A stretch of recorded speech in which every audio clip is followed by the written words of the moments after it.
Xotinim siyib qo'yadi. Shu sababli ajrashmoqchiman degan savol kelibdi. Bunaqa keyslar juda ham ko'pmanda. Dar shunaqa holat bo'lgan. 25 yoshli yigit yaqinda uylangan bo'lgan, to'yiga 3 oy o'tmasdan ayolni olib kelgan. Shu muammo bo'yicha, ya'ni u qiz ham juda kichkina qiz bo'lmagan, 23 yoshli qiz bo'lgan. U uzluksiz ravishda boshida tushunishmagan nima bo'layotgandi. Даже shunaqa bo'lgan, sarpasida plyonkalargacha qilish kerak ekan. Olib kelib, nima bo'ladi bu endi davolasa bo'ladimi?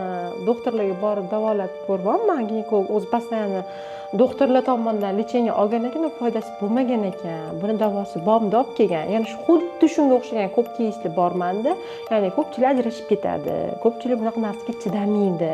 Ya'ni mingdan bitta erkak olib kelib davolatib qanaqadir harakat qilishi mumkin, lekin bu o'zi yaxshilab degani surishtirganda, shu kichkinaligidan boshlab kasallanib kelgan bolachi o'zi o'tib ketadi, katta bo'lsa qolib ketadi yoki qattiq urganda urishib bolani qo'rqitib, xuddiki o'sha katta bo'lgandan keyin bola o'tib ketdi deb o'ylashadi, lekin o'tib ketmaydi degan 14-15 yoshgadan keyin o'z ko'rpasini o'zi yoqdan bu yoqqa aylantirishni boshlaydi, olib chiqib o'zi quritishni boshlaydi, hech kim bilmay ham qoladi даже. Bu yerda men o'z bo'lmayaptimi? Shuni oqibatida yillar davomida kelib yoshi katta bo'lganda ham qolib ketmagan kasallik.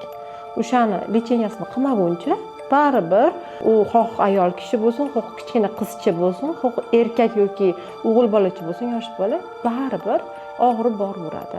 Agar sizni ham farzandingiz shunaqa NRS kasalligi bilan kasallangan bo'lsa, kommentariyga bola so'zini qoldiring va men sizga bepul darslikni jo'nataman.